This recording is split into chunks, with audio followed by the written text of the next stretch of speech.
This is going to be my first video up, and I figured I should talk about a season that I'm currently dealing with, and that will be the season of starting over. When I think about starting over, I don't see it as something glamorous. I don't see it as something to be romanticized. I see it as messy. Maybe the mess would end up being something beautiful eventually, but in the process, it's just a messy situation. I see it as grief because what ended for you to have to start over again? What were your attachments to those old things that you have to let go of? Letting go of something, especially something that means something to you, is grief, is hurtful, is painful. It feels like you failed. So I don't think that starting over is, I mean, it can be beautiful, but I wouldn't call it beautiful at the moment that it is happening. I would call it messy. It's always a hope that it ends up being a beautiful thing, something that you are grateful that happened. That's personally my opinion. I'm not going to romanticize my starting over because I don't think it is that great. It's okay, but it's not that great. I'll be talking about my domestic Japada. People are telling their stories about how they Japadad from wherever place abroad that they were in back to their home country. I'll be talking about how I Japadad domestically from one state in Nigeria to another state in Nigeria. January 15th, 2021, I left my hometown. I felt like I had outgrown the stay there. I mean, I grew up there. I wanted a change of environment. Friends were starting to relocate and leave the place. It just didn't feel like it used to feel before. I also felt like there was more out there for me than just being stuck in my hometown. I was also trying to apply for jobs and I wasn't getting any. And at some point, I figured it was time for me to go elsewhere. As always, you are always told that Lagos is the land of opportunities. So everyone always advises to go to Lagos. And I wasn't exempt from the person being advised to go to Lagos. Every friend of mine who went to Lagos got a job within like 3 months, maybe 6 months if it was so difficult. And it just felt like, why are you in your hometown dilly dallying, trying to force things to happen? Just leave. So of course I went to Lagos. I stayed there for a year, which was something I was privy to doing because my sister was serving in Lagos at the time. So I lived with her for a bit. For a year, I didn't find anything. So I went back to my hometown, and from my hometown I realized that I still needed to find somewhere else to go to. For a first start, January 15th, 2021, I moved to Abuja. It was fun because that was the first time I had my complete freedom. There were no rules and regulations from my school, no rules and regulations from family, just me figuring out who I am when no one is looking, which I was able to do. I was able to learn myself. I was able to be exposed to things that I didn't know about before because I was much more of a sheltered child. So yeah, Abuja was fun until it wasn't. On the third year mark, which was in 2023, I started to ask myself again, why am I in Abuja? I had been in Abuja for 3 years at this point. There were still no jobs. There were no friendships I had made other than the friends I already knew from school that happened to just be in Abuja. There was no community I made. Many of the places I thought I was going to end up going to see, I couldn't even afford to go see them at the time. So it was starting to make no sense to me. The cost of living was getting higher and higher. My rent was increasing like almost every other year.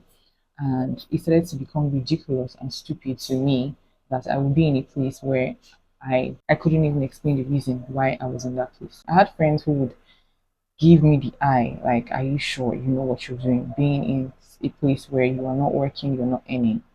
And it made sense to me because I'm living in Abuja and it pretty much felt like I could have been living anywhere else because I was just always in my house. I had no friends to go visit, no friends to come visit me, no money to afford the outings I wanted or the sightseeing I wanted to do, no community, no job, no income, absolutely nothing. So I started to dabble into searching for houses in different cities to see what their rent prices were like. But in 2025, it became so heavy on me. At this point, it has been 5 years since I had been in Abuja and I had no reason why I was there.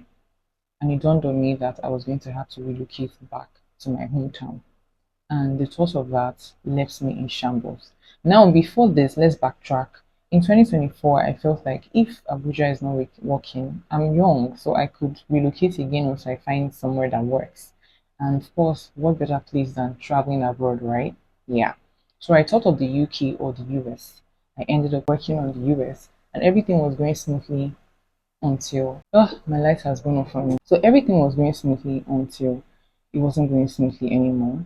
And I I think that just left me in a place of hopelessness because that was my last idea. I didn't have any other ideas after that one. There's more to that story, but I'll talk about it some other time. And I just knew that this is it. I have to go back. The thought of going back to my hometown just felt like shame. It felt shameful. It felt like everything that I dreamed of was never going to happen for me, not now at least. It felt like the people who were annoyed that I'd left would be scoffing at me that I'd come back. And then some people would pity me and feel sympathy, and I didn't want the sympathy. Like I just wanted to be good. And of course, I had grown in Abuja. Like I have several experiences I would not have had. My mindset, my thought process, my way of life, the discipline that I exercised while I was in Abuja is something that I would say are results inwardly, but no one is looking at inward results.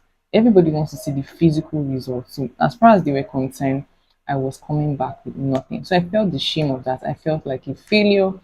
I felt all these 9 years of emotions, but it just had to be done. So, I packed up and I came back to Port Harcourt. I only told my sisters, two of my sisters, I wasn't ready to tell the rest of my family members that I wasn't just coming to visit. This was it. Like I'm never, not like I'm never going back. I will not be going back to Abuja anytime soon.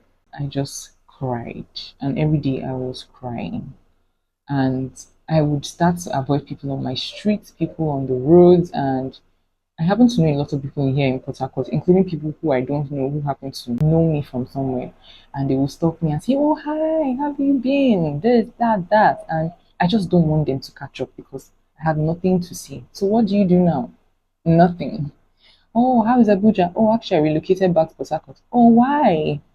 I just did not want that. But that's my life right now. The house hunting gist is another gist for another video because it was a lot. It was a thug life at that time, and it's something I'm even trying to just recover from at the moment. That's about it with my domestic Japada story, and I'll have more stories on that to come. My name is Amakar, and this is the Golden Girl channel. And on this channel, I'll be sharing the process where I've been, what I know, what I don't know, vlogs, this whole starting over season, and things that I'm doing in start overs. More to come. So if you're interested in videos like this, subscribe, like, share, and I'll see you in other videos. Bye.